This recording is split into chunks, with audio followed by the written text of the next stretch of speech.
Buenos días, querida familia. Nos reunimos nuevamente alrededor de la palabra del Señor en este martes de la sexta semana del tiempo de Pascua.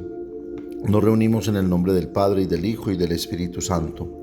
Ven, Espíritu Santo, llena los corazones de tus fieles, enciende en ellos el fuego de tu amor, y renovarás la faz de la tierra. Espíritu Santo, ilumínanos y santifícanos. María, Madre de la Iglesia, ruega por nosotros. Lectura del libro de los Hechos de los Apóstoles, capítulo 16, versículos 22 al 34. En aquellos días la plebe de Filipos se amotinó contra Pablo y Silas, y los magistrados ordenaron que les arrancaran los vestidos y los azotaran con varas. Después de molerlos a palos, los metieron en la cárcel, encargando al carcelero que los vigilara bien, según la orden recibida. Él los cogió, los metió en la mazmorra y luego les sujetó los pies en el cepo. A eso de medianoche, Pablo y Silas oraban cantando himnos a Dios. Los presos los escuchaban. De repente vino un terremoto tan violento que temblaron los cimientos de la cárcel.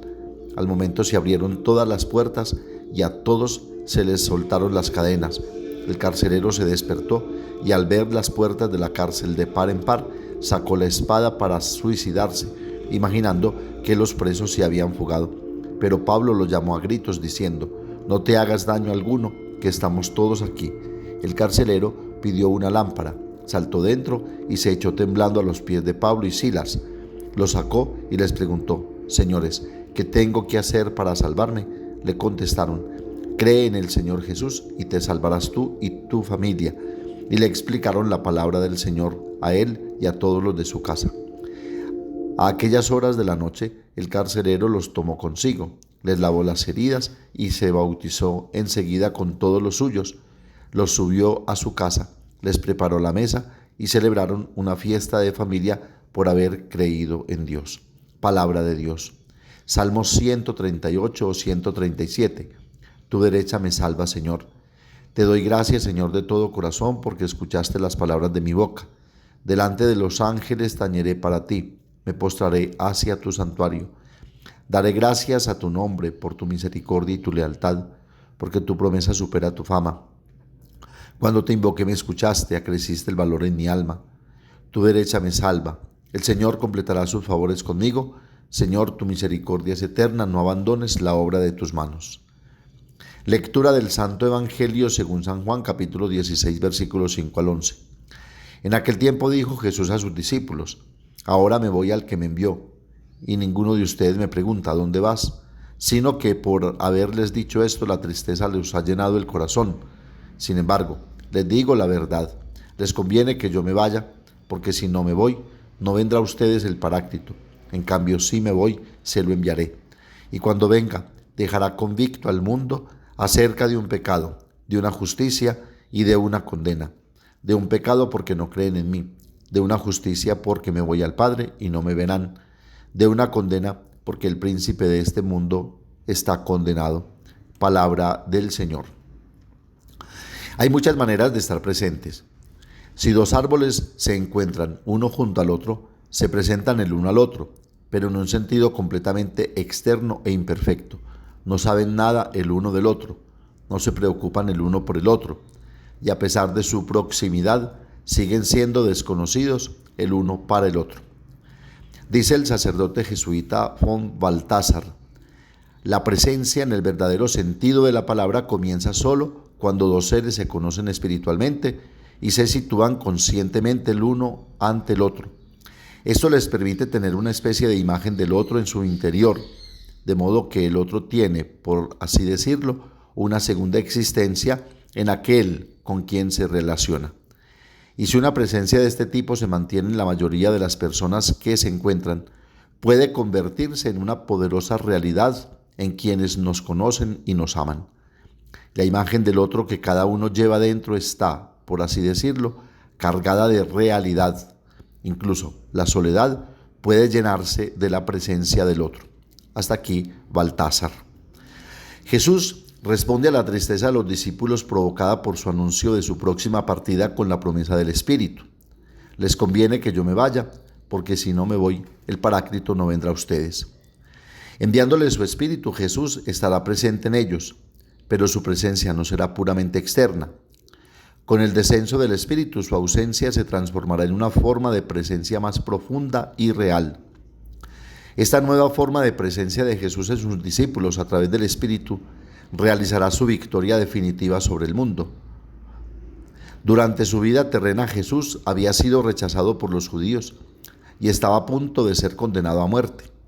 El Espíritu volverá a visitar este acontecimiento, demostrando a los discípulos que el pecado está del lado del mundo, porque no ha creído en él, que la justicia está del lado de Jesús, porque su vida no termina en el sepulcro, sino que resucita y vuelve al Padre, y que es el príncipe del mundo el que es condenado, y el príncipe del mundo es el mal que deshumaniza al hombre. Al presenciar esta victoria, el Espíritu Paráclito se convierte en un antídoto contra la tristeza que embarga el corazón de los discípulos en el momento en que Jesús se va, y al mismo tiempo contra la persecución que se desatará contra ellos, como lo hemos escuchado en la primera lectura. Jesús, a los discípulos consternados por el anuncio de su inminente pasión y muerte, afirma la necesidad de su partida para que pueda venir el Espíritu Santo. A su presencia física y visible le seguirá la presencia interior e invisible del Espíritu Santo, para utilizar un lenguaje sencillo, mientras que si antes Jesús estaba cerca de sus discípulos, después Dios será y es más íntimo de nosotros que nosotros mismos. Esto nos ofrece una clave valiosa para dejar que un poco de luz penetre incluso en nuestros momentos más oscuros. Pensemos, por ejemplo, en cuando fallece un ser querido o cuando una persona significativa nos deja o nos transmite tristeza, dolor, miedo a no manifestarlo. Y sin embargo, ese momento vivido con el Señor y en el Señor puede revelarse como un momento precioso de crecimiento, de responsabilidad. Muchas veces es precisamente cuando la vida nos ha pedido hacer cortes, quizás dolorosos, que hemos dado un cambio, hemos dado un salto de calidad, nos hemos puesto más en juego, aprendemos. Debemos pedir entonces al Señor esta gracia, saber leer o releer nuestra historia a lo largo del tiempo con una mirada providencial, incluso en sus pliegues más dolorosos, seguros de que Jesús no nos abandona, sino que nos toma de la mano. Jesús en el Evangelio comienza con una pregunta retórica para resaltar la presencia de la tristeza, ahora evidente en el corazón de los discípulos debido a su separación. Pero ahora voy al que me envió y ninguno de ustedes me pregunta dónde van. Es claro que para los discípulos el desapego del estilo de vida vivido con Jesús implica sufrimiento. Y Jesús continúa diciendo, en efecto, porque les he dicho esto, la tristeza ha llenado su corazón. Así explica San Agustín este sentimiento de abandono de los discípulos. Dice, tenían miedo al pensar en perder la presencia visible de Cristo. Estaban entristecidos en su afecto humano, al pensar que sus ojos ya no encontrarían consuelo al verlo. Comentario al Evangelio de Juan. Jesús intenta disipar esta tristeza por la pérdida de su presencia, revelando el propósito de su partida. Es decir, si no parte de ellos, el Paráclito no podrá llegar a ellos. Si muere y luego vuelve al Padre, podrá enviarlo a los discípulos. El alejamiento y el desapego de ellos es condición previa para la venida del Paráclito, porque si no me voy, el Paráclito no vendrá a ustedes. Por eso Jesús continúa describiendo la misión del Paráclito. Sabemos que el término Paráclito significa abogado, es decir, apoyo, asistente, aquel que está al lado. Aquí el Paráclito es presentado como el acusador en un proceso que se desarrolla ante Dios y el acusado es el mundo, culpable de condenar a Jesús. Él mostrará la culpa del mundo respecto al pecado, a la justicia y al juicio. Y tengamos en cuenta que para Juan el mundo tiene tres significados. Uno, la tierra. Otro, una realidad espiritual. Y otro, la mundanidad, es decir, la mentalidad de este mundo. En este caso, el Espíritu dejará convicta esta mentalidad del mal que hace daño al hombre, porque lo deshumaniza, y dejará ver toda esa capacidad de mal que hay en el corazón del hombre, que se deja arrastrar por esa mentalidad a la que Jesús llama perversa y adúltera. El verbo griego que utiliza el evangelista, elegein, significa que investigará, interrogará, pondrá a prueba, sacará a la luz una realidad, aportará una prueba de culpabilidad. Y creo que necesitamos urgentemente que el Espíritu hoy, en nuestra realidad presente, nos siga trayendo a la luz esta prueba de la deshumanización a la que hemos llegado con todos estos actos de inhumanidad que hoy vive el mundo: injusticia, discriminación, corrupción, prepotencia, individualismo, irresponsabilidad e indiferencia y muchos males más. El objeto de la refutación es el pecado. Dará prueba al mundo del pecado que ha cometido contra Jesús y se lo manifestará. ¿Qué pecado es este? El de la incredulidad. Además, para el mundo pensar que Jesús es pecador es un pecado inexcusable. En segundo lugar, refutará el mundo en lo referente a la justicia. Desde una perspectiva jurídica, la noción de justicia que más se ajusta al texto es la que implica una declaración de culpabilidad o inocencia en un juicio. En nuestro contexto, esta es la única vez que el término justicia aparece en el Evangelio de Juan. En otros lugares aparece el término solo. En Juan 16:8, la justicia está vinculada a lo que Jesús dijo de sí mismo, es decir, porque va al Padre. Este discurso se centra en su glorificación.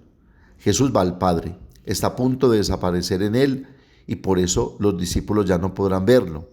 Está a punto de confiarse y sumergirse totalmente en la voluntad del Padre. La glorificación de Jesús confirma su filiación divina y la aprobación del Padre a la misión que Jesús cumplió. Así el Espíritu demostrará directamente la justicia de Cristo, protegiendo a los discípulos y a la comunidad eclesial, como también lo hemos visto en la primera lectura.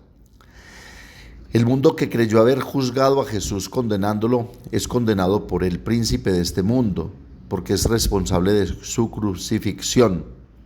Jesús, muriendo en la cruz, fue levantado y triunfó sobre Satanás. Ahora el Espíritu dará testimonio de todo el significado de la muerte de Jesús, que coincide con la caída de Satanás, es decir, del mal del mundo.